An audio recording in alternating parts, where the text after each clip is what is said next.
Vamos lá, vamos lá. Bem-vindo ao PMEcast, edição Ponto de Virada. Eu sou Maurício Cardoso e eu trago mais um amigo aqui para essa semana, para a gente conversar essa semana.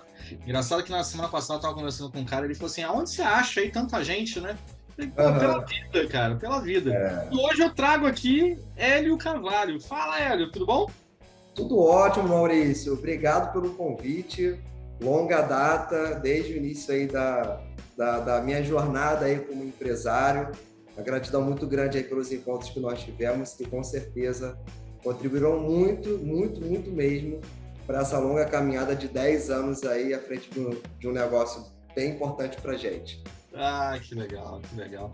Hélio, me diz uma coisa, assim, Você empreende aí há uns 10 anos, né? Eu entendi agora. 10 anos, isso. Mas, assim, hoje eu tô vendo que você tem o Grupo Atua, né? Você faz parte, é um dos sócios do Grupo Atua. Mas como é que era antes? O que você fazia antes, assim, do Grupo Atua pintar na tua vida? O que você fazia antes? Cara, minha vida profissional começou, assim, desde muito cedo, né? Eu comecei ajudando meu pai, né? Meu pai a gente chama, né, carinhosamente de cachorreiro. Cachorreiro? Conhece cachorreiro, Maurício? Não. O que é um cachorreiro? Meu pai era adestrador de cães, né? Então, meu pai, ele é da primeira turma do Batalhão de Ações com Cães da Polícia Militar do Rio de Janeiro. E ele tinha um canil também, que ele fazia outros serviços também de segurança com cães para algumas empresas. E aí era aquela coisa, vai com seu pai, acompanha seu pai, fim de semana, durante a semana, enquanto não está fazendo nada. Então, eu ajudava meu pai, então, mas isso bem novinho, bem garoto. E profissionalmente, a minha carreira iniciou como caixa de padaria, Maurício. Eu iniciei minha carreira... Você ajudar o teu pai a adestrar cachorro, adestrar os cães, aí você pulou para a caixa de padaria. Exatamente. Mas o que acontece? É até uma coisa engraçada, porque a primeira impressão, quando as pessoas me conhecem, é assim, poxa, cara, você é um cara tranquilo, né? Centrado, ponderado. Eu adoro essa percepção, adoro essa imagem. Mas eu dei muito trabalho para os meus pais, quando era mais jovem, em relação a estudo, com escola, essas coisas todas, né? Então, depois de ter repetido de ano 2 vezes na escola, falei assim, cara, tô ficando para trás, né? Alguns amigos meus iniciando a faculdade e aí eu falei assim, mãe, eu preciso terminar o quanto antes o ensino médio para entrar para a faculdade. Eu preciso fazer um supletivo. Ela, não, meu supletivo, pelo amor de Deus, esse negócio é muito ruim, você não vai aprender nada. Eu falei assim, olha, eu entendi, só que eu preciso, isso vai ser importante para eu poder correr colocar o tempo em dia, né? Me colocar em dia aí em relação às outras pessoas da mesma faixa etária que eu tinha. Ela falou o seguinte, olha só, lógico que não concordando muito, mas ela falou o seguinte, eu não quero filho meu vagabundo, que só estuda à noite. Então, se você conseguir um emprego, eu autorizo você a estudar à noite. Achando que, pô, eu não vou conseguir emprego, né? 17 para 18 anos de idade. Obrigado. Menina, ainda faz o exército ainda. Exatamente. Ela falou isso comigo na quinta-feira, na segunda-feira eu estava trabalhando. Eu consegui meu primeiro emprego numa padaria. E eu até vim pensando nisso, né, Maurício? Assim, a gente tem muitas histórias bonitas, né, de empreender. E eu cheguei à seguinte conclusão. A primeira vez que eu empreendi foi no meu primeiro emprego. Porque existem várias formas de empreender, né? Tem o intraempreendedorismo, que é quando você empreende num negócio de uma pessoa, e tem quando você se torna empresário, quando você abre o seu próprio negócio. Então, até esse ímpeto que eu tive de me arriscar, de tomar uma decisão, de fazer um negócio completamente diferente. Poxa, eu passei a acordar 5 horas da manhã, eu tinha que abrir. Padaria é um ritmo complicado. Segunda e começa de madrugada, né? Eu acordava 5 horas da manhã, abria a padaria às 5h40, saía às 14 horas e à noite eu ia para a escola para concluir lá o meu ensino médio. E você fez o supletivo? Fiz o supletivo, deu certo, né? Deu certo. Deixa eu te contar uma coisa, então, que é uma coisa que eu não conto muito, que ficou no passado, eu não conto muito, mas eu também fiz. Eu também fiz. Olha... E eu fiz uma seguinte situação, porque A gente morava em São Paulo na época. Aí eu morava num bairro, mudei para outro e não me adaptei na escola. Assim, uma escola muito diferente, eu saí de um bairro muito tranquilo e fui para um bairro muito movimentado. Aí eu não me adaptei. No primeiro ano, assim, não me adaptei e acabei repetindo de ano, mas por não me adaptar realmente à escola. E escola estadual. Sim. Aí, isso, quarta série, repeti a quarta série. Aí fiz a quinta, fiz a sexta. Na sexta, eu comecei... tinha uma escolinha de informática perto de casa, eu me matriculei no curso, do curso eu virei monitor, do monitor me chamaram para dar aula. Sim. Aí comecei a dar aula de informática, isso na sexta série. Quando chegou na sétima, eu não tinha muita estrutura ali, acabei bombando, repeti a sétima série. Aí, eu fui fazer, né, no próximo ano, fui fazer de novo a sétima. Escola estadual entrou em greve. Aí ela entrou em greve e nessa época a gente mudou de cidade. A gente teve que sair de São Paulo e eu fui para Campinas. Então, quando eu mudei, eu não tinha os primeiros trimestres ali, bimestres da escola. Eu não consegui me matricular na outra escola. Aí eu perdi o outro ano. Nossa. E aí, para não ficar muito atrasado, porque imagina, eu já tinha repetido a quarta série, eu tinha feito a sétima, né? E eu tava ficando muito atrasado.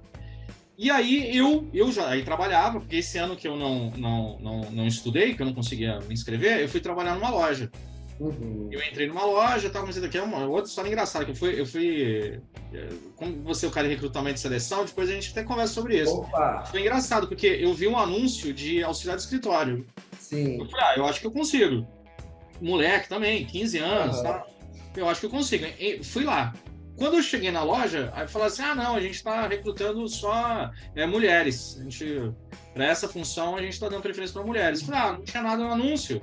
Ela falou, mas tem vaga para vendedor, você topa? Opa. Olha o recrutamento de seleção aí, né? Critério nenhum. Já identificou uma oportunidade, um perfil ali e te direcionou, né? Topa. Aí entrei na loja, comecei a trabalhar na loja, tudo. Aí eu falei, eu preciso adiantar meus estudos. Aí eu fui atrás de um supletivo.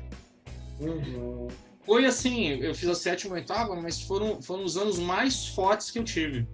É meio, inclusive de aprendizado. Muito, porque é o seguinte, era matéria todo dia, se faltasse um dia ficava para trás, e quando chegava na prova, era a matéria do ano todo, do período todo. Você tinha a primeira prova, a segunda prova, a terceira prova, a quarta prova, a quinta prova, a sexta prova. A sexta prova era tudo. Então, era muito puxado, muito puxado. Aí eu tive que aprender. Aí assim, foi melhor. Aí fiz sétima e oitava. Aí eu falei, agora eu tenho que fazer o primeiro grau, né? O segundo grau, né? Fazer o primeiro ano agora. Aí eu fui para uma escola que tinha lá na cidade, uma escola antiga, tinha mais de 100 anos, assim, uma escola bem tradicional e tal. Aí fui lá, aí eu falei assim, para fazer a matrícula, como é que faz? Ela falou, você se inscreve, faz um vestibulinho, se você passar nesse vestibulinho, você vai. Eu falei, legal, quando que é o vestibulinho? Aí ela falou, amanhã. Aí eu fui fazer o vestibulinho, cara. Se eu não tivesse esse ensino forte dessa sétima e oitava série, eu não tinha passado no vestibulinho. Porque foi intensivão, né? Na verdade, foi quase que um intensivão para você, né? Aí eu fiz o segundo grau, né? Fiz o primeiro, segundo, terceiro ano tranquilo, depois fui cursar faculdade e tal. Então, assim, ficou para trás, mas a gente tem uma história parecida aí, a gente teve que optar. Eu não sabia dessa sua jornada aí também. Eu fiquei em 2, você estava indo pro terceiro, né, Maurício? Me passou ali por pouco, hein? Por pouco. Porque se eu não tivesse tomado essa decisão, eu estaria muito atrasado. Muito atrasado. Talvez eu tivesse até desistido do estudo. Foi algo, assim, não similar, porque você foi uma etapa anterior, você foi na sétima série, eu já fui para concluir o ensino médio. Mas realmente, senão eu iria começar a faculdade com 21, 22 anos de idade. Então eu fui na sequência também. Depois que eu concluí, eu não parei mais. Entrei para a faculdade e daí não parei mais de estudar. E aí você estava na padaria? Sim. E aí ficou quanto tempo na padaria? Olha, foram aproximadamente um ano na padaria. Foi muito bom desenvolver raciocínio para cálculo, porque era operador de caixa. Só que não é que nem os operadores de caixa hoje, que você bota inclusive o valor do total para ele te dar o troco. Então, eu fazia muito cálculo, para mim eu tive uma desenvoltura muito boa nesse sentido. E fazia de tudo, né, Maurício? Eu aprendi a fazer a fornada de pão, atendimento no caixa, a fazer a limpeza. Todo dia, antes de entregar para o próximo turno, você tinha que limpar a loja toda. Então, foi algo, para mim, assim, muito importante, que eu carrego comigo até hoje, foi minha primeira experiência profissional. E depois que eu saí desse emprego, eu tomei a decisão de sair, né? Eu não saí para ir automaticamente para uma outra atividade, eu queria já iniciar a faculdade. E aí depois eu tive 2 experiências com shopping, né? Eu fui trabalhar em shopping, né, como vendedor, né? Trabalhei durante 2 extras natais, né, nesse período. E na sequência iniciei a faculdade de psicologia, né? Formado em psicologia. E no primeiro período da faculdade de psicologia, eu consegui meu primeiro estágio, né? Procurando por jornal, né? E vem cá, mas peraí, mas por que psicologia? Por que você foi para psicologia? Cara, é uma coisa bacana. Eu fiz terapia, né, na adolescência, né, na fase da infância também. E eu achei, assim, muito bacana a transformação que aquele profissional faz na vida das pessoas. Eu falei assim, cara, eu quero isso para mim. Eu quero ser psicólogo. Então, eu, de fato, comecei a faculdade de psicologia vislumbrado com a área clínica. Né? E tinha uma coisa assim, que me marcava muito. Ela fazia as perguntas e no final ela me pegava. Será que ela já sabia que eu ia responder isso, cara? Isso, né? Não é possível. Aí ela ia lá e foi quase isso. Então, assim, eu gostei muito, foi muito bacana. Legal. E aí, quando eu entrei na faculdade de psicologia, no primeiro período, assim, cara, preciso estagiar. Né? Eu não quero mais trabalhar com comércio e nenhum problema com comércio. Sim. Mas eu tinha uma perspectiva de crescimento profissional, né? De me desenvolver muito intensa, muito forte. Eu lembro da minha primeira entrevista de emprego já para a área de estágio de psicologia, que na verdade seria estágio na área de RH. Silvia Belo, o nome dela, a primeira gestora em RH. Ela falou assim, olha, você começou a fazer a faculdade de psicologia para trabalhar na área clínica. E aqui é uma vaga para a área de RH. Só tem um problema nisso tudo. Se o bichinho do RH picar você não vai querer mais ir para a área da área clínica. E aí aconteceu o que aconteceu. Isso, salvo engano, foi em 2005, esse meu primeiro estágio. E de 2005 agora até 2023, eu não saí mais da área de RH. Então, eu trabalho com RH desde o primeiro período da faculdade. E assumi muitas responsabilidades, enfim. No terceiro período eu já estava em outra empresa como efetivo, liderando grandes projetos. Então foi bem bacana nesse sentido e foi muito importante ter tido essa primeira experiência nessa empresa, né? Entendi. E você conseguiu pelo jornal? Você pegou um recorte de jornal, foi atrás do... Atrás. Né? Me inscrevi, liguei, mandei currículo por e-mail. Legal. Engraçado que a gente tem isso também parecido, porque quando eu fui trabalhar na loja, eu fiquei dos 15 aos 18. Certo. Porque precisava da grana, né? Tinha que trabalhar, uma série de questões em casa, tá? Então tinha que trabalhar, não era opção, tinha realmente. Então, assim, eu só sairia da loja se eu tivesse um emprego melhor. Só que a fase era muito ruim, porque quando você tem 16, 17 anos por ali, você já vai entrar pro exército, né? Você já vai se inscrever lá, fazer alistamento militar. Então, assim, ninguém te contrata. Era muito difícil, né? Eu acho que hoje não sei como tá, mas na época era um negócio muito complicado. Eu lembro, porque, inclusive, para fins de admissão, você não consegue ser admitido se você não tiver com o documento uniforme. O CAN lá, o certificado de alistamento militar. Exatamente. Então, muitas empresas optam por segurar um pouco, né? Até contrata depois de 18, mas desde que você tenha um CAN, senão ela perde você pro exército. Mas eu lembro que, assim, era muito forte na minha cabeça que se eu fizesse 18 anos e não entrasse pro exército, fosse, né, liberado, o meu plano de sair do comércio já estava traçado. Porque eu vi as outras pessoas trabalhando no comércio, assim, nada contra, foi uma escola sensacional, assim, adoro o comércio, depois a gente teve loja aqui no Rio e tal, mas assim, se eu não traçasse um plano para sair do comércio, eu estaria lá até hoje. Porque muita gente, por exemplo, a loja ainda existe ainda, eu fui visitar a loja lá, um cara que começou lá como estagiário na loja, tá como gerente hoje. Enfim, deve ter 30 anos de loja, entendeu? Sim. E eu não queria isso para mim. Eu falei, não, eu quero tentar outras coisas. Então, gradativamente, eu fui migrando também para outros lugares. Você gostava muito da área de comunicação, então fui tentando migrar até conseguir entrar numa área de uma empresa onde eu fui tocar na área de comunicação, mas também fui tentando sair. E aí você fez esses estágios, depois você foi para dentro de outras empresas e tal.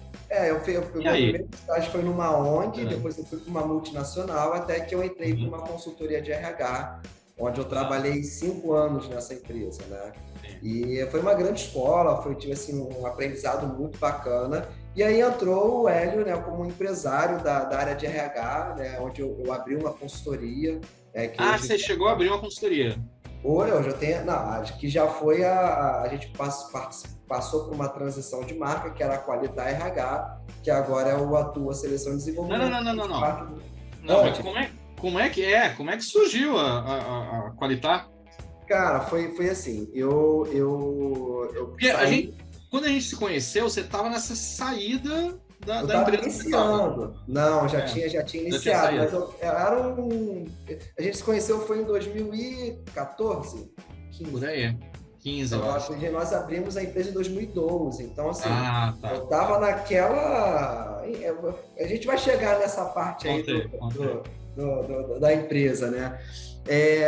Enfim, ONG, né? Trabalhei lá 1 ano, depois eu fui para uma multinacional e falei assim, cara, vou virar presidente daqui, nunca mais eu saio, porque era a empresa dos sonhos, assim, sabe? Era uma empresa de engenharia, de alto padrão, então ela tinha parte de incorporadora, tinha parte de construção, tinha venda, então assim, você imagina se tudo que tem de mais moderno em construção era a empresa, sabe? Tipo assim, você chegava, você botava ali a digital, a porta abria, isso agora é super comum, estou falando há quase 20 anos atrás.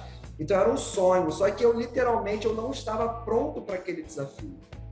Eu, Hélio, o pessoal não estava pronto. Eu saí de uma ONG, onde as pessoas trabalhavam de chinelo, de dread, tinha uma pegada assim totalmente diferente, e fui para um ambiente totalmente formal.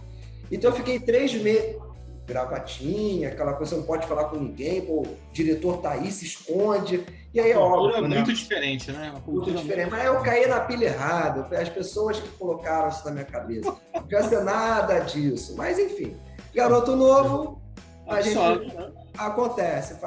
Não devo ter sido o único que passou por isso, né? Então eu saí, e na época isso me frustrou muito, porque assim, cara, eu vim para cá e vislumbrei assim, um crescimento absurdo. Eu sou a primeira pessoa da minha família a empreender. Então, assim, minha mãe funcionária pública, meu pai funcionário público. Então, era aquela coisa assim, de carreira, sabe? Você entrar num local e ficar muitos anos, se aposentar ali. Então, não é que eu ambicionasse isso, mas era a minha realidade. Era o que você enxergava ali. Era o que eu enxergava. Era o que estava ali dentro da minha perspectiva. Porque tudo ajuda para isso, né? Você vê, por exemplo, a escola ajuda para isso, a faculdade ajuda para isso, para você ter essa cabeça e falar, vou entrar numa empresa e vou me aposentar nela, e é isso. Pra você ter uma ideia, o que eu ganhava de vale-refeição nessa empresa, como estagiário, era o que eu recebia de salário no estágio anterior, entendeu? Então, assim, nunca teve tanta coisa na minha geladeira quando eu trabalhei, nunca comi tão bem quando eu trabalhava nesse lugar. Então, isso me encantou muito. E aí eu saí depois de 4 meses, eu falei assim, cara, eu não sei nem o que é vale-refeição. Eu falei, cara, eu nunca mais quero ser desligado, assim, isso eu botei na minha cabeça. Te mandaram embora dessa empresa? Me mandaram embora. Eu cheguei, conversei com a gente, eu falei assim, olha, eu percebo que eu não estou conseguindo render, o que está acontecendo? E ela me deu um feedback muito interessante. Ela falou assim, Hélio, quando você fez aqui a entrevista comigo, eu fiquei encantada com você. Você sabe, seus olhos brilhavam, estava perto dos Jogos Pan-Americanos, se não me engano. 2006, né? 2007, né? Enfim, não estou lembrado do ano específico. Mas sabe quando você é um excelente jogador, mas quando você vai para a seleção brasileira, a camisa pesa? Sim. É o que eu acho que está acontecendo com você. Então, assim, a gente vai encerrar o seu período de contrato de estágio, mas, cara, sucesso na sua carreira. Eu falei assim, tem razão. Eu realmente, talvez eu não estivesse preparado o suficiente para estar naquele lugar, naquele momento. Então, mas você tinha essa maturidade na época de olhar essas claro coisas? Que não. Não, Claro né? que não, claro que Porra, não. caramba. Não, eu saí super bem, assim, agradeci, mas você tem um período de luto quando você sai de qualquer desafio que você esteja. Mas isso marcou, eu falei assim, cara, eu não quero mais ser mandado embora. Eu quero construir minha própria história. E isso começou desde lá de trás. Aí eu fiquei um período aí sem conseguir retornar para o mercado, que eu também não queria voltar para o mercado sem estar ligado à minha área de formação. Foram quase 8 meses. E aí chegou no final, eu falei assim, bom, se eu não conseguir um novo estágio agora, eu vou fazer de novo um extra Natal, porque eu preciso botar um dinheiro no bolso. Não consegui o estágio, fiz mais um período de extra Natal, mas super de boa, participei, fiz ali meus 2 meses e meio de extra Natal. E no primeiro dia útil do ano de 2007, eu comecei esse outro estágio, que foi numa consultoria de RH. E eu performava muito bem. Assim, a minha performance assim, de entrega, de resultado, de liderar projetos, era muito boa. Sim. E aí ela era até minha estagiária, né? Ela falou assim, poxa, o irmão dela tinha algumas lojas, né, de comércio, de roupa, e ela começou a fazer processo seletivo para ele por fora. Então ela trabalhava ali, isso já tinha sido efetivado, foi promovido, ela já trabalhava lá e ajudava o irmão dela a fazer recrutamento de seleção para as lojas. Eu falei assim, cara, tá aí, tem alguma coisa interessante, né? Mas guardei a informação, ficou comigo. E a galera da área comercial dessa empresa, dessa consultoria, ficava doida atrás de mim, queria que eu tocasse todos os projetos, porque eu não tinha tempo ruim. Eu entregava, e eu mesmo muito jovem, e óbvio que cometi erros enquanto líder naquela época, não tem a sombra de dúvida disso, mas eu tocava, eu não tinha medo, eu batava no peito e resolvia. Tava com gás, né? Tava com vontade. Gás total. Tinha interação com outras áreas de negócio da empresa, então era um furacão.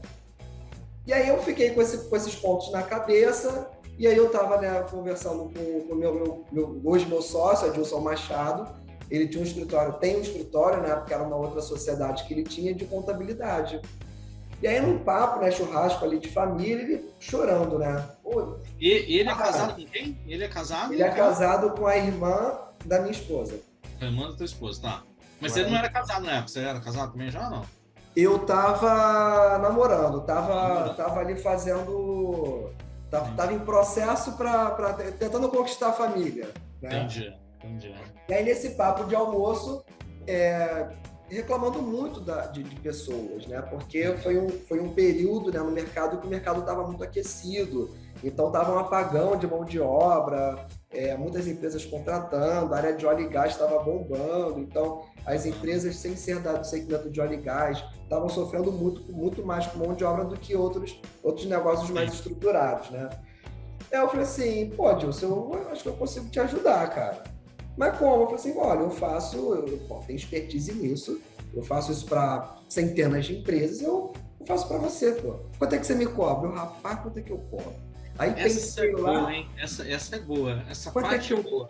Quanto é que eu cobro? Aí, enfim, negociei um valor lá com ele que eu tinha como base já o que a consultoria que eu trabalhava cobrava, e eu cobrei menos porque eu não tinha toda aquela estrutura, estava iniciando, beleza. Mas era um número que você falava assim, não precisa falar quanto é não, mas era um número que você falava assim, putz, eu tô feliz com esse número? Cara, assim, você fala, caraca, não era uma grana que mudaria o jogo para mim, não. Mas era uma grana, ela não mudaria o jogo, mas era uma grana que me colocaria num jogo que eu ainda não estava jogando. Entendi. Acho que esse foi o ponto de partida, né? E aí eu comecei a fazer processo seletivo para ele. E o escritório que eu trabalhava ficava no centro, o dele também ficava no centro, ambos na Cinelândia. Então eu ia no horário do meu almoço, fazia o processo seletivo para ele, ou no final do dia. Eu nunca utilizei ali da máquina do ambiente que eu trabalhava para poder fazer esse tipo de trabalho. E aí fiz 1, 2, 3 vagas, fiz ali um processo com ele, ele começou a gostar. E ele falou assim, olha, ele vai ter um evento no Sescom, que é o sindicato dos empresários de contabilidade, e, cara, tá todo mundo reclamando disso. Vai lá para você falar sobre isso? Eu falei assim, bora. Depois que eu falei... Você já tinha dado palestra, essas coisas? Nunca, na minha vida. Depois que eu falei, vambora. Depois eu falei assim, caraca, eu não tenho nem roupa para isso, cara. Como é que eu vou dar uma palestra? E aí, enfim, eu já dominava muito o tema, o assunto, mas e aí eu estou trazendo esses pequenos detalhes porque são coisas que eu trago para mim até hoje, porque eu me aprofundei ainda mais, eu estudei mais do tema. Então eu comprei meu primeiro terno, né, até com um dinheirinho lá o primeiro investimento que eu fiz foi comprar um terno para participar desse evento. E aí fui no evento, cara, muito molecote. Eu sou muito ruim de data, cara. Quando eu penso assim, eu devia ter ali meus 22 anos de idade, 23 anos de idade no máximo. E quando a gente fala de empresários de contabilidade, normalmente é aquela coisa mais formal, mais tradicional. Isso não é uma regra, mas principalmente há mais de 10 anos atrás, você, eu já tenho dificuldade de passar credibilidade porque eu sou muito novo. Se eu chega lá, já camisa gola polo, não vai fazer muito sentido. Então, comprei um terno, uma camisa social, eu tenho essa foto até hoje, tenho registrado aqui, e aí dei a palestra e foi sensacional. E de lá surgiu mais um cliente. Surgiu um outro cliente ali. Surgiu outro cliente. Ela falou assim, poxa, eu gostei da forma como você expôs e tal, vou fazer um teste com você. Vou te passar uma... Mas você não foi com essa expectativa de captar um cliente lá? Eu fui palestrar. Assim, hoje, Maurício, a gente tem uma visão completa, mas na época eu não tinha essa percepção. Achar que ali podia ser uma oportunidade de prospecção. Ali eu iria abrir uma empresa. Não tinha. Entendi. E aí eu falei assim, bora? Eu falei assim, bora? Assim, atendo dois agora. Como é que eu vou entrevistar esse povo agora? Sábado à noite. Por quê? Qual que era a minha preocupação na época? Eu utilizava uma estrutura do Adilson para fazer processo com o Adilson. Sim. Eu não achava coerente utilizar o espaço do Adilson para fazer entrevista para um outro cliente. Sim. E aí, hoje em dia, existe coworking, né? Tá muito comum. Na época não tinha. Na época até existia, mas era um negócio que não era. Não tinha acesso. Não tinha acesso. Mas era para empresas estrangeiras usarem aqui. Então era tudo em dólar, era um preço. Não era algo acessível, exato. Mas aquilo, problema, vamos resolver.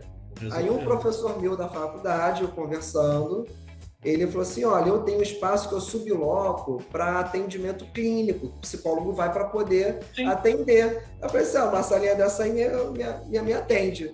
E aí eu comecei a sublocar a sala do professor da faculdade para fazer o mesmo processo. Fazia o processo seletivo no horário do almoço ou no final do dia, era aqui no centro do Rio, e as coisas começaram a acontecer daí. E um lugar estruturado, né? Porque tinha uma mesinha, tinha uma salinha, tinha todo um espaço tinha a recepção dela, recepção, tudo direitinho, né? Tudo já com uma cara de... E quem ia fazer a entrevista nem sacava, né? Falava assim, tô indo lá para São Paulo fazer a entrevista lá. Sim, era um conceito de, não vou nem dizer de coworking, mas um conceito de sublocação de sala que ele já fazia há muitos anos atrás. Sim. Né? E aí eu comecei a ter esses dois clientes e eu comecei a falar assim, cara, eu acho que eu sou bom nesse negócio. Juntando a grana dos dois, batia teu salário lá ou ainda não? 60%, 70% da já estava. Então, mais um você empatava. Mais um cliente já empatava o salário. Já empatava, exatamente. Aí você falou, opa, e aí eu liderava alguns projetos muito grandes, né, por essa empresa. E um grande amigo meu trabalhava numa empresa gigante de varejo na época. Eu falei assim, Kleber, eu estava no shopping com a minha esposa, inclusive, né, passeando, almoçando, fervo, né, dia extra-natal, e eu já trabalhei em shopping, aquelas lojas todas. Eu falei assim, cara, esse povo contrata vendedor, pega o currículo, quer trabalhar? Vem. Ei, aqui, você acha que eu posso ajudar essas empresas? Sim. Aí eu lembrei do Kleber, eu falei assim, cara, o Kleber tá na varejista tal. Vou conversar com o Kleber. Eu falei assim, Kleber, pensei num negócio aqui, cara, vamos tomar um café? Aí vamos embora. Aí comecei a conversar com ele, falei assim, cara, eu sou referência nesse tipo de demanda, e você que trabalha nessa empresa há muitos anos, que eu também atendia como consultoria, o que você acha da gente se juntar e abrir uma empresa? Aí ele falou assim, cara, pô, tô casando agora, pô, que loucura, como é que a gente faz isso? Eu falei assim, bom, faz o seguinte, cara, como você trabalha diretamente com a diretora de RH, sonda com ela. Olha, se eu abrir uma consultoria de RH, eu consigo vir aqui atender vocês? E ela validou a ideia. Aí eu falei assim, pô, legal. Mas agora era só virei empresário, não é tão simples assim. Voltei no Adilson. Falei assim, Adilson, eu quero conversar com você. Ele, vamos conversar e tal. Eu falei assim, olha, cara... Que costura, né? Foi costura. Exatamente. Eu falei assim, olha, a gente identificou essa oportunidade aqui e queria saber se você topa, preciso de uma sala, de um telefone, e a gente vai tocar aqui a demanda. Aí o Adilson já estava de olho em mim, sem eu saber, desde a época da palestra. Ele falou assim, pô, o cara arrebentou lá, já está atendendo essa empresa, né, pontualmente, e as coisas começam a... aquela velha máxima, né, Maurício? A sorte acompanha quem está em movimento. Né? Então, você ficar sentadinho ali, ninguém vai bater na sua porta. Então, assim, você começa a se movimentar e você está ali com a energia, as coisas foram se encaixando, né? Eu acho que é um movimento tão engraçado, porque assim, o movimento, ele é que é engraçado, assim, as pessoas gostam de quem está se movimentando, né? Naturalmente gosta, assim. Então percebe que você está se movimentando, gosta. E muitas vezes, assim, você vê, esse teu amigo que você falou, o Kleber, ele tava lá quieto na dele lá. Chegou uma oportunidade para ele, olha que interessante. Exatamente. Entendeu? Chegou assim, é como se a onda estivesse arrebentando e falou assim, Kleber, vai, ou você entra e vamos juntos, você toma caixote aqui e fica por aí mesmo. E tá tudo vamos bem. junto, né? Aí aí entrou no movimento, foi falar com a chefe, né? Viu que tinha. Você vê, a coisa começa, parece uma engrenagem, né? Parece uma máquina que ela vai pegando um impulso. É muito interessante isso. É muito interessante. Eu adoro essas histórias, você não tem noção. Que legal. Eu acho muito legal isso, assim. Que legal. Aí o Adilson topou, o Adilson falou, não, vamos fazer um treco aí junto. Isso, aí você, cara, o contador, né, um cara bem centrado, acostumado com centenas de histórias de sociedade, falou assim, cara, faz uma pesquisa para mim do mercado. E a gente começou a pesquisar. Eu e Kleber, a gente começou a se reunir com a Adilson durante um período para fazer o estudo de mercado. Mas nessa vocês não tinham saído do emprego? Não, todo mundo trabalhando. Ele varejista e eu na consultoria, trabalhando normalmente. E aí surgiu o primeiro grande embate, o primeiro grande desafio. Né? Depois de pesquisar muito, a varejista, né, que o Kleber trabalhava, falou assim, olha, a gente pode até trabalhar com uma consultoria se você abrir. Sendo que a gente só trabalha com essas consultorias para trabalhar com a administração de mão de obra temporária. Porque tem duas modalidades, né? Tem algumas modalidades de consultoria. Né? Você faz o recrutamento e seleção para a empresa, ou seja, você quer contratar uma pessoa para o seu time, me passa o perfil, eu faço o processo, te apresento, você aprova e você toca o barco com o colaborador, né? Contrato de trabalho, ok. Na administração de mão de obra temporária, esse colaborador ele é o funcionário da minha empresa, alocado na sua. Você aluga ele para mim. Exatamente. E aí a gente levou a informação para o Adilson. Deu problema aqui. Por quê? Para você fazer esse trabalho, você tinha que ter um capital da empresa de 500 salários mínimos. Nossa! Além de todo o risco trabalhista que estava envolvido nisso. Aí a gente falou assim, olha, nesse formato, não dá. Aí a gente deu aquela murchada. Show, né? Uma tremenda oportunidade aqui.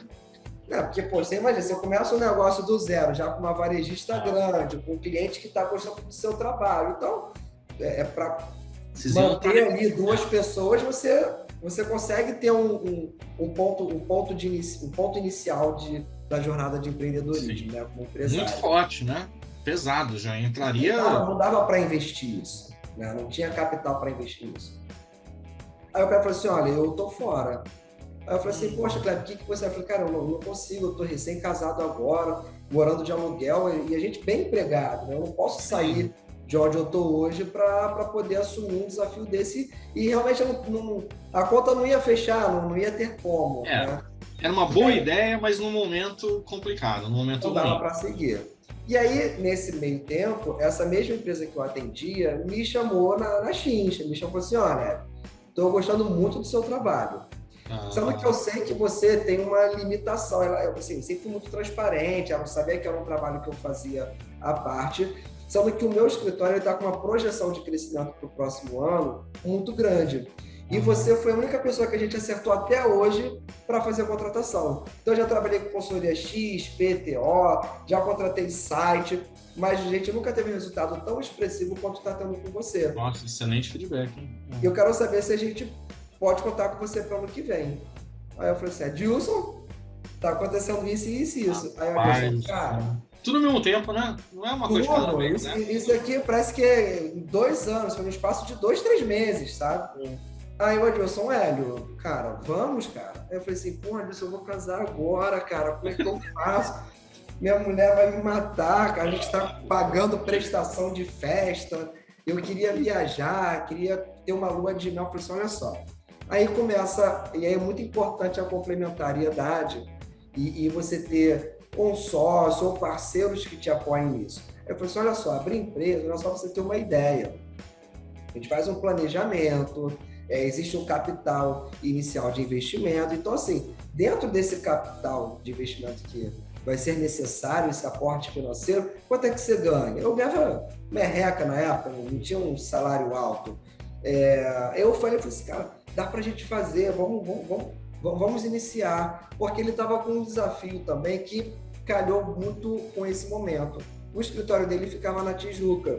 Sim. E principalmente antigamente, né, hoje tem entrevista online, né, era muito comum as consultorias serem no centro do Rio, para ter essa facilidade de deslocamento do candidato, ser próximo do Rio. E ele pegou um contrato muito grande com uma empresa da área de saúde, a parte de vigilância sanitária, que ele estava com 7 ou 8 despachantes. E não ia caber mais no escritório da Tijuca. Eu falei assim, olha, eu tenho que alugar uma sala no centro. Cara, vamos nessa, vou botar aqui no pacote, a gente começa essa jornada. E aí, em 2012, nós fundamos a Qualitar Recursos Humanos, junto com a Qualitar Consultoria Contábil, no centro do Rio, onde era equipe, praticamente, o Adilson vendia, porque na época eu era uma pessoa técnica, eu era o cara que fechava a vaga, né? Então, o Adilson vendia e eu entregava. A Adilson vendia e eu entregava. Mas você saiu do emprego nessa hora? Aí eu pedi demissão. Eu não vou conseguir acompanhar vocês esse ano, então... Eu falei, eu tive até um papo bem bacana com a minha gestora à época. Eu estava completando 5 anos de casa. Eu falei assim, poxa, qual que é o tempo, né? Então eu falei assim, olha, em torno de 5 anos, enfim. Mas aí nesse período de tomada de decisão, e aí até tem uma gratidão até muito grande com o Adilson em relação a isso, a gente... É diferente quando, sei lá, eu tô com capital de giro aqui, fui mandado embora de uma empresa, tô com dinheiro e eu não tinha nada, eu tinha zero, né? E o mercado doido atrás de mim, porque eu tinha uma performance muito boa. Então, grandes empresas... É isso, eu quero saber disso, assim, ó, porque olha que interessante, né? Você tinha o plano A, que era ficar no mercado corporativo, ficar nessas empresas, virar um executivão aí, enfim, se aposentar com ticket de refeição no bolso, né? É isso aí. Esse era o plano A. E o plano B atentando. O plano B cutucando ali. Não, vem, monta o teu negócio. Pô, eu ajudo. Pô, mas não tenho dinheiro para fazer isso. Não, mas a gente dá um jeito aqui. Precisa alugar um espaço, você usa o espaço. Eu vendo, você entrega. Pô, mas eu vou casar, cheio de despesa. Não, mas calma. Assim, como é que foi tomar essa decisão? Eu quero fatiar essa pergunta, porque assim, como é que foi tomar isso? Como é que foi comunicar, chegar para tua esposa, né, noiva na época, falar assim, querida, bem, então, sabe aquele emprego que eu tinha? Né, vale refeição, cesta básica, né? N benefício, plano de saúde, então acabou, babau, não tem mais. Né? Como é que foi esse período? Não foi fácil, tá? Porque eu estava sendo assim, muito seduzido pelo mercado, por empresas que iria me dar status, iria me dar uma remuneração rápida, boa. Eu estava acabando de me formar. E aí a gente conversando, aí chegava a empresa X e me chamava, eu assim, pô, Adilson, eu vou lá conversar. Aí ele, não, pô, vai lá, cara. Aí eu ia, conversava e nada. Aí ia conversar, e só que assim, a gente tem um momento, assim, eu entendo que existe o plano A e o plano B, né? Só que às vezes o plano B ferra com o plano A, né? Então a gente tem que tomar uma decisão. E eu falo assim, cara, eu tenho uma entrega boa, eu comecei a enxergar uma necessidade ali de uma oportunidade de mercado muito grande, porque eu via que no mercado tinha algumas empresas que tinham crescido muito nesse segmento. Sim. E quando ela cresce, ela padroniza muitas coisas. Sendo que ela acaba correndo um risco muito grande de ficar engessado para tantas outras. Sim. E eu tinha essa flexibilidade. Então eu falei assim, cara, é isso, vamos começar. Vou pedir demissão, saí sem nada, não fui mandado embora, não tive auxílio-desemprego, não tive rescisão, pedi demissão, cumpri aviso prévio e comecei. E aí foi uma coisa engraçada, né, que a gente fez um acerto lá financeiro. Eu falei assim, mas Adilson, o vale transporte? Aí ele, que vale transporte, cara? Aí eu falei assim, não tem vale transporte não, tá no Prolabore que a gente combinou. Eu falei assim, não, pô, tranquilo, beleza. Aí desci para almoçar. Tem cartãozinho desse de vale refeição, não? Aí ele, cara, não, é isso daí e vamos com tudo. E aí, enfim, nesse período... Foi um choque, não foi? Assim, Foi, de início foi. Assim, eu não tinha um custo de vida muito alto, eu era solteiro, né? Estava numa fase inicial de vida, então eu tive a oportunidade de arriscar. Né? Talvez se eu tivesse ali casado, com filhos... Eu não sei, né, Maurício? A gente tem que responder pelo cenário que a gente tinha, né? Lógico. Só que, cara, eu transformei completamente, assim, cara. Eu comecei ali com um cara técnico, e aí eu comecei a vender, eu comecei a gerir o negócio, o Adilson começou a sair um pouco mais, eu comecei a tocar, comecei a crescer. E você é um bom vendedor. Você vê... Não é que você é um vendedor, não é isso. Assim, você faz bons negócios. Sim. Você foi para São Paulo, criou uma expansão, tá, não sei o quê. Assim, você faz bons negócios. Você acha que essa parte de se relacionar, de vender, tem um pouco a ver da época que você trabalhou em shopping também, trabalhou em loja? Com certeza. Tem o talento, cada um tem seu talento. Eu sei que eu tenho esse talento da persuasão, da comunicação, mas sem dúvida me ajudou. Eu gostava daquela adrenalina, sabe? Eu não tenho medo. Por mais que eu tivesse uma cabeça inicial para o mundo corporativo tradicional, eu não tenho nada a ver, minhas características não são características de um cara tradicional, CLT, vou me aposentar. Eu não tenho. Eu lido com mudança e com incertezas. Assim, isso faz. Tem gente, eu tenho medo, eu não tenho medo de altura, mas eu não me chama para pular de paraquedas, eu não iria. Mas acho que a adrenalina que esse cara tem, que ele gosta de sentir quando pula de paraquedas, eu gosto de sentir nos negócios, né? Então, cara, a gente começou com um cliente na empresa, e aí a gente teve alguns desafios como empresário, né? Você sabe bem disso e tenho certeza que tem provavelmente um público grande aqui que está ouvindo a gente nesse sentido. Qual que é o nosso grande desafio? Eu vendia, aí depois eu comecei a vendia. Aí depois que eu vendia, eu parava de vender para entregar. Aí entregava. Caralho, tentando mais clientes. Entendeu, mais. Agora entrega de novo. Muito pratinho para equilibrar. Exatamente. E aí a gente começou a ter uma visão de negócio muito maior. Então, assim, hoje eu não me posiciono como Hélio do RH. Hoje eu sou empresário. Hoje eu estou como diretor de operações do grupo. Então, o grupo ele tem 5 áreas de negócios. E uma das áreas que eu sou diretor é da área de gente, mas eu cuido das outras áreas de negócios do grupo também. Então, isso, e sem dúvida, né, a experiência que a gente teve lá no Clube do Network, nos conhecemos como? Em movimento, não foi, Maurício? Foi. Na Feira do Empreendedor. Na Feira do Empreendedor do Sebrae. Na Feira do Empreendedor do Sebrae. Então, assim, não pode parar nunca, né? Então, tem uma frase, assim, que eu não sei se alguém já falou isso, se isso já existe ou não, mas eu criei uma concepção de uma regrinha, são 3 regras assim, básicas, assim, que eu levo para a vida, né? Sendo que todas elas voltam para a primeira, que é o seguinte: faça o que tem que ser feito. Ponto. O que tem que ser feito? É isso? Eu vou fazer o que tem que ser, é o que está combinado. Ponto. Pô, mas eu não sei o que tem que ser feito, eu estou com dúvida. Pergunta e volta para a regra 1. Faz o que tem que ser feito, que agora você sabe o que você precisa fazer. E a terceira é o seguinte: eu perguntei e ninguém soube me responder. E aí eu acho que talvez seja o grande ponto de virada quando você se torna um empreendedor, um empresário ou um executivo de sucesso. Crie. Depois que você criou, volta para a regra número 1. Faça o que tem que ser feito. Então eu tenho, assim, isso tem se tornado um mantra para mim, porque é simples. Eu ia perguntar lá no final, né? Acho que você até adiantou a resposta. Eu pergunto assim: você tem uma dica para quem está pensando em empreender? Eu acho que isso resume bem, assim, essas suas 3 regras aí que você criou, resume bem a dica. Bacana. E aí entrou, aí cresceu rápido? Como é que foi?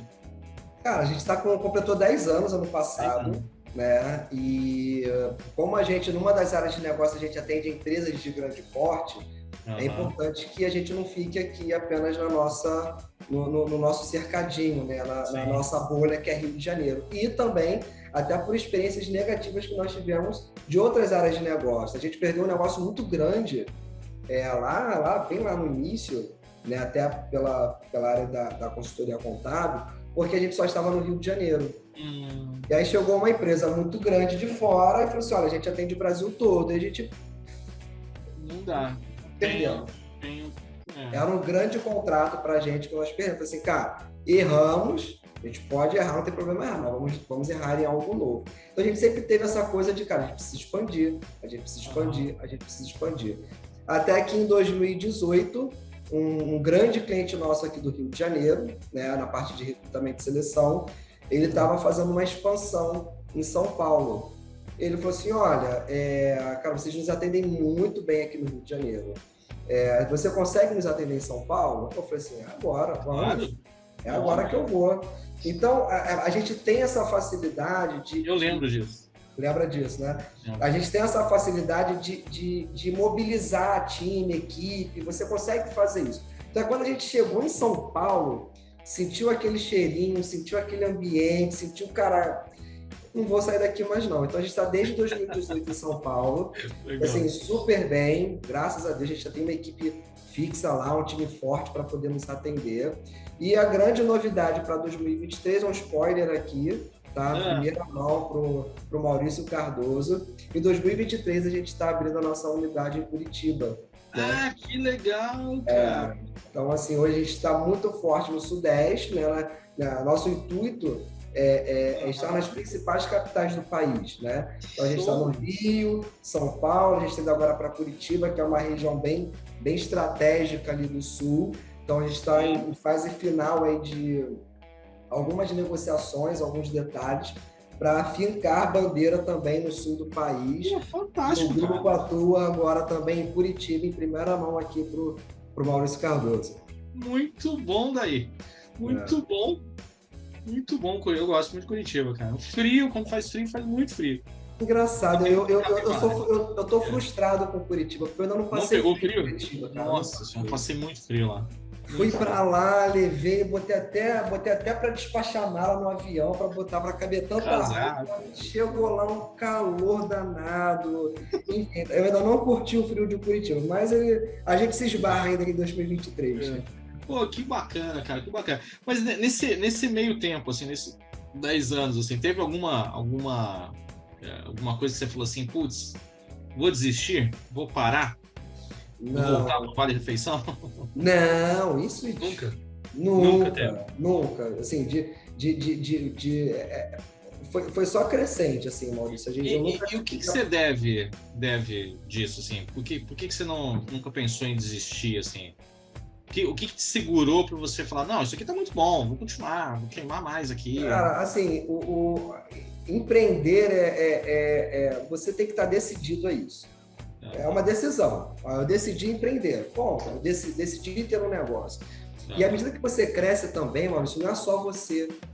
Sabe, você tem uma equipe, você tem um time. Pô, a gente hoje está com quase 60 colaboradores. Caramba. Você tem uma responsabilidade, você tem um papel para a sociedade. Eu não estou falando de um modo geral mesmo, sabe? A gente tem é uma decisão, sabe? Assim, a gente teve momentos assim, muito difíceis, né? 2017, né? Na crise que teve, né? Aquela confusão toda, agora na Covid. Mas até 2017 tem um ponto interessante que eu falei assim, cara, ferrou, o que a gente vai fazer agora? Vamos continuar trabalhando, ok, mas, pô, a gente tem que tirar algum proveito dessa crise. Tem que ter alguma coisa de bom nisso daqui, né? E quando a gente foi para o centro do Rio em 2012, o segmento imobiliário de locação estava um boom. Assim, você pagava caríssimo para uma sala de 30 metros quadrados aqui no centro do Rio. E aí eu falei assim, cara, vou dar uma... E aí o que aconteceu, né? Vários prédios da Petrobras aqui no Rio de Janeiro foram esvaziados. Então teve a lei da oferta e da procura, né? Você tinha muito espaço e pouca gente para poder ocupar esses espaços aqui no centro do Rio. Aí eu falei assim, Adilson, eu vou fazer uma pesquisa rápida aqui para dar uma olhada quanto é que estão os aluguéis aqui no centro do Rio. Você está na Tijuca, eu estou aqui no centro, né? Vamos ver. Pô, tudo muito mais barato. Eu falei assim, Adilson, vamos agora. Fecha e vem para cá. Vamos fechar e vem para cá. E a gente pesquisou, enfim. Aí tivemos um investimento muito alto com obra. Foi um período bastante desafiador, mas que a gente colhe os frutos disso até hoje, porque a gente tem um andar inteiro aqui hoje para acolher a equipe. Eu lembro a época, a gente já estava com 16 colaboradores, 17. E a gente já fez essa estrutura pensando em ter 55. E não está cabendo mais. Olha que legal. Isso foi em 2017. Né? Então, desistir de forma alguma. Mas, cara, o que eu posso tirar de proveito disso? Qual é a brecha de oportunidade que vai surgir aqui? Então, olhar para os desafios que a gente tem, olhar para as dificuldades que vão acontecer e vão acontecer, tá? Essa coisa do empreender tem um lado que é sexy, tem um lado que é muito bacana, mas, cara, você tem que entender que você vai ter desafios ali. Se você não tiver certeza, se não tiver tesão para aquilo que você faz, meu amigo, primeiro jab você já joga a toalha. Eu acredito muito nisso. Eu acho que quando você tem tesão, você faz o que gosta, você alimenta a resiliência. Exatamente. Alimentando a resiliência, porque na hora que vier o período ruim chega, sempre chega, você tá forte para enfrentar. Você consegue contornar, você consegue segurar tudo. Se você não tá forte, sua resiliência está lá embaixo, você desiste. Você fala, gente, chega, não quero mais isso não. Vou brincar de outra coisa, não, deixa isso para lá, não quero mais isso. Mas isso é questão de desistir, de pensar, voltar pro mercado formal, é algo que não me seduz absolutamente. Sabe que eu tenho um amigo que ele empreendeu e assim, por N decisões ali, nem foram decisões erradas, mas assim, períodos ruins e tal, ele fechou o negócio dele e voltou pro mercado de trabalho, né? Voltou para as empresas. E aí, um tempo atrás, ele falou assim, pô, vamos tomar um café, vamos tomar um chopp. Ele falou, vamos. Eu falei, então, você paga. Você tem vale-refeição, você paga. Olha o bendito vale-refeição aí, ó. A regra é essa, quem tem vale-refeição paga o chopp, pô. Esse negócio é muito bom. Legal, cara, legal. Eu conversei com o Adilson também, ele contou a versão, né, o olhar dele em cima dessa história, é o complemento da sua. Sim. Eu acho que vocês têm algumas coisas bem interessantes, porque assim, é nítido que vocês são sócios complementares, então se você tem alguém que complemente, isso é importante. Ao mesmo tempo, o Adilson, teu sócio, é um mentorzão, né? Um cara que tem uma visão, que dá uma direcionada, e você foi muito mentor dele em determinadas horas ali, para mostrar que existiam outras oportunidades também. Esse item é um item muito complementar, assim, porque ninguém ficou na sombra de ninguém, foi muito pelo contrário, os dois cresceram juntos, assim, isso é bonito de ver. Depois vocês tiveram sorte de ter nem sorte, mas pô, vocês agregaram outros sócios aí ao negócio, que são pessoas também que eu conheço, são pessoas fantásticas também, que partindo da mesma cultura de vocês, partindo, sabe, das mesmas crenças, né, dos meus valores, isso é fantástico. Então, eu tô antecipando isso, né? Assim, se puder dar uma dica para quem quer empreender, uma dica é essa, né? Arrume sócios complementares, né? Sócios que possam te apoiar ali em determinadas horas e que realmente sejam complementares. Façam coisas que você não faz e você faz coisas que ele não faz e juntos vocês dois são muito mais fortes do que separados, né? Não, sem dúvida. Tem até eu vi um podcast há pouco tempo, recentemente, e ele falava sobre brasa e cinza, Sim. né? Então, tem certas atividades, tem certas coisas no dia a dia que, para aquela pessoa, aquilo ali é uma cinza, é um saco de fazer, é penoso, eu não gosto, me incomoda demais. Em contrapartida, aquela mesma coisa para uma outra pessoa é brasa, cara. Então, eu acredito muito na complementariedade e é muito importante você não estar sozinho na jornada, cara. Se não for com sócio, que você tenha um mentor, que você tenha um parceiro estratégico, porque não dá para fazer tudo sozinho. Assim, essa é a grande, né, até usando aqui o nome do podcast, né, que é a Ponto de Virada, porque a gente tem alguns pontos de virada na nossa jornada empreendedora. Ele não é um único ponto de virada. Existem ao longo dessa jornada vários pontos de virada. E um ponto de virada para você deixar de ser empreendedor para ser empresário é você entender e ter consciência de que você não consegue fazer aquilo sozinho. E às vezes o ideal é que você tenha um sócio, mas enfim, tem outras questões que envolvem isso. Mas é engraçado que isso que você está falando é um negócio tão engraçado, porque assim, quando você é contratado para dentro de uma empresa, você faz sozinho. Muitas vezes você faz sozinho, você é contratado para desenvolver, né, para tocar uma determinada missão. E você sozinho consegue. Muitas vezes você sozinho consegue. Agora, quando você vai empreender, não, é regra, né? Assim, dificilmente você vai conseguir tocar tudo sozinho. Dificilmente. Se não tiver alguém, ou pelo menos para te atazanar um pouquinho, também serve. Para te tirar ali, né, aquele dia que você não tá meio perdido, você não sabe direito o que fazer, a pessoa vem te dar um chacoalhão, já é útil, já é bom, assim, né? E, de novo, se for complementar, melhor é. Então, fazer em grupo, empreender é uma atividade em grupo, né? E até pegando um link desse ponto de partida que você trouxe, Maurício, quando a gente trabalha numa empresa, você é sozinho dentro de um ecossistema de outras pessoas que naquela atividade você está sozinho. Mas tem o setor de marketing, tem o setor financeiro, tem o setor comercial, tem o setor de gestão de pessoas, e você cuida de uma parte dessa. Quando você é empresário, você tem que empreender, é você para fazer tudo. E não, foi feito para não dar certo. Pois é. Mas é engraçado que assim, eu trabalhei numa empresa e a área de marketing não se dava com a área de vendas. Um boicotava o outro.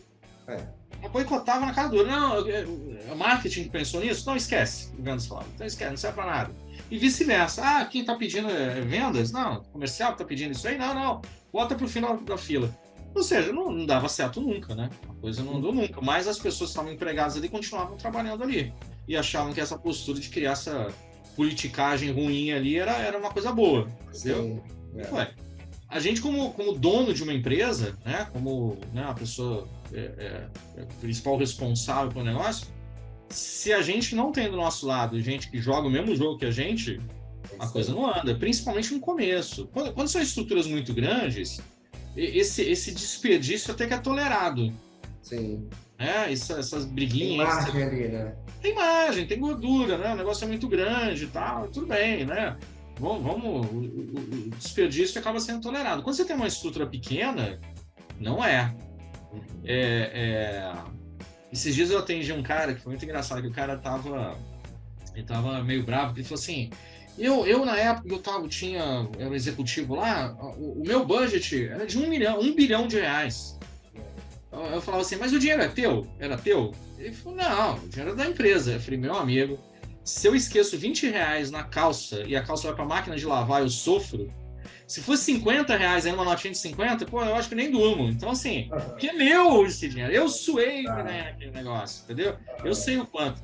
Então, lógico que é uma piada, mas assim, quando você é um dono de um negócio, qualquer prejuízo, né, dependendo do tamanho e estágio da sua empresa, qualquer, sei lá, 30 mil, 50 mil reais ali é um rombo que talvez você não consiga recuperar.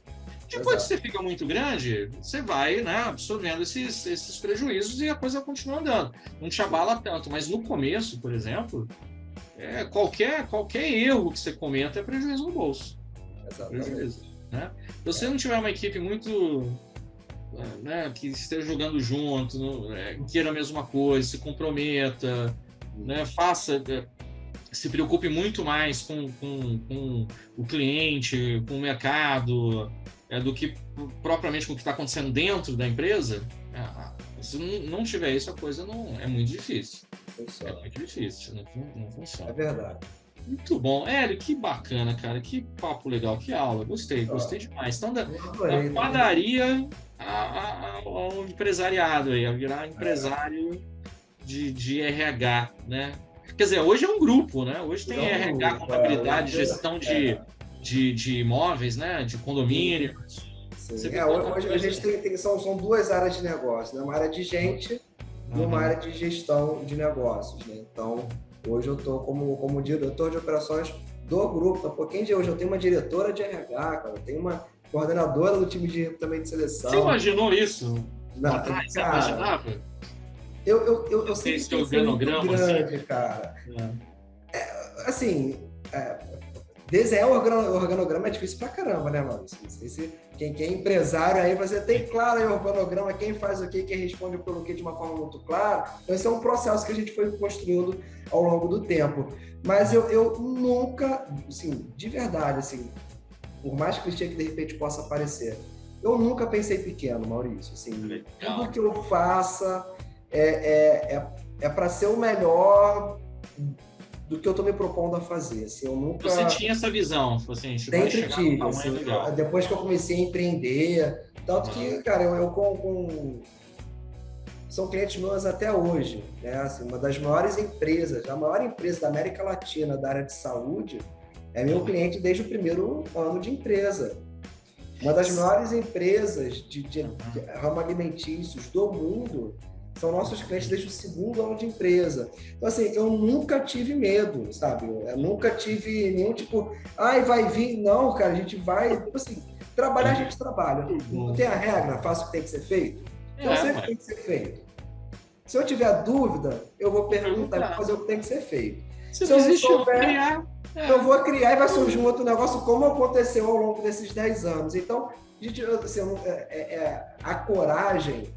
Eu entendo que é um ponto fundamental para quem está nessa jornada, porque nem sempre você vai ter todas as informações para tomar decisão, nem sempre você vai ter todos os elementos para tomar decisão de forma milimetricamente ponderada. Você tem que ter coragem.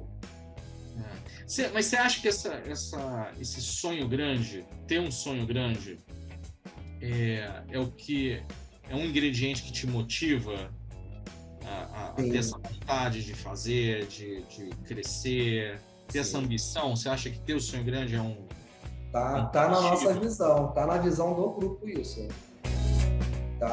Os outros sócios compartilham com isso também. Compartilham com isso. Não tá bom ainda. Não, né? Assim, eu ouvi do Rick Chester isso de uma palestra que me marcou bastante, né? Que a vida é uma corrida, né? Então você vai ali na linha de partida e você cruza a linha de chegada. Só que quando você chega quando você cruza a linha de chegada, na verdade você está iniciando um novo ponto de partida. Então a gente tem vários pontos desses ao longo da nossa jornada. Então, comparando com há 10 anos atrás, que era eu equipe, era eu sozinho, nossa, a gente cresceu absolutamente. Já foi uma maratona, já correu. Uma maratona, mas é um caminho. Maratona agora. É um caminho. A gente tem muita água para rolar ainda, tem muita coisa para fazer, muita coisa para conquistar, até porque o nosso posicionamento no mercado, o tipo das empresas que a gente atende, eles pedem isso. Então, assim, ou eu faço isso, ou eu estou fora. Então, assim, toda empresa ela existe para crescer. Se você tem uma empresa que você não quer crescer, não abre empresa, não. Então, mas isso é uma coisa sua ou você compartilha com o grupo hoje? Porque A gente...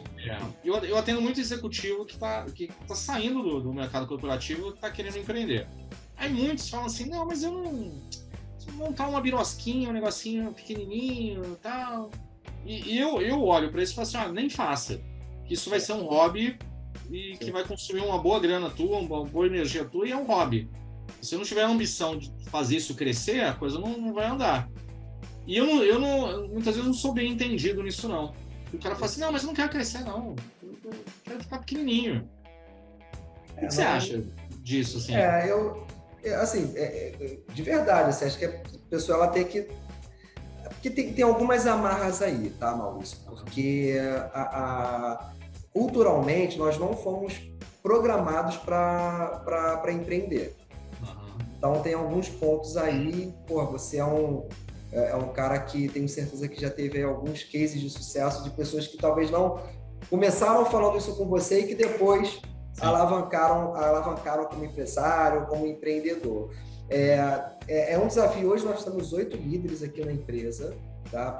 Dentro dessa estrutura de 60, em torno de 60 colaboradores, temos 8 líderes. E a gente tem um trabalho, né?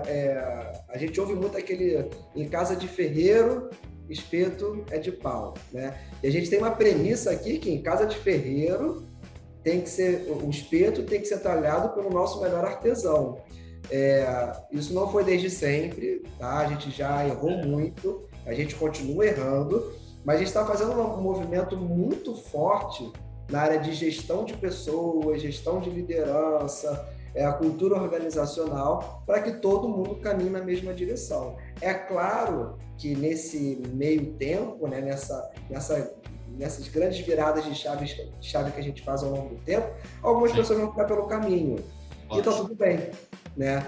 Mas se você tem ali, cara, a direção é para cá, somos os gestores, somos os líderes do negócio, vamos para lá. Mano, vambora. E que não quiser, tá tudo bem. Assim, a gente tem essa premissa, a gente tem trabalhado muito nisso, inclusive amanhã. A gente tem uma reunião com as lideranças para fazer matriz SWOT do grupo como um todo. A gente está fazendo planejamento estratégico. São coisas importantes. Eu preciso ter 50 funcionários, preciso ter uma empresa de médio porte para fazer isso? Não precisa. Você faz. Um exemplo, o Masterclass que eu fiz com você já 2 vezes, inclusive para validar um dos negócios que está tá bombando hoje, que é a tua gestão de pessoas. Eu tenho que fazer uma análise, a gente tem que fazer uma projeção. É importante que a gente faça entenda o cenário como um todo, mas não é só entender o cenário que vai fazer o negócio dar certo. Você tem os deveres de casa que precisam ser feitos constantemente. Então é envolvimento de pessoas, cara. Assim, você não faz nada sem pessoas. Assim, aqui é uma empresa de gente de gestão, então a gente tem centenas de outros desafios, como toda empresa tem. Temos muitas coisas boas, temos outras tantas coisas que não são tão boas assim, mas o que a gente tem plena consciência a gente precisa melhorar nisso, vamos fazer um movimento para poder melhorar. E a gente conta com as lideranças do grupo para ir, inclusive esse hoje é um dos meus principais papéis aqui dentro da empresa, que junto com a Dilson, onde eu estou como diretor executivo, eu estou como diretor de operações, trazer essa estratégia do negócio, trazer esse direcionamento todo. Liderança, vamos embora, o caminho é esse aqui e a gente daqui para frente a gente segue junto. Excelente. Hélio, obrigado pelo papo, foi muito bom. Quem quiser te achar e conversar com você, te acha por onde? Cara, eu tô no Instagram, tá? É o HelioRH10, tá? Então, vai ser sempre um prazer tomar um café, marcar um bate-papo online, receber aqui no Rio, em São Paulo, Curitiba, podem contar comigo. No LinkedIn, Hélio Carvalho, pode me procurar lá também, a gente tô aí à disposição e sempre disponível para conexões, isso é muito importante. Maravilha. Obrigado, Hélio, bate-papo muito bom, cara. Eu que agradeço. Um grande abraço, até a próxima, tchau, tchau. Tchau.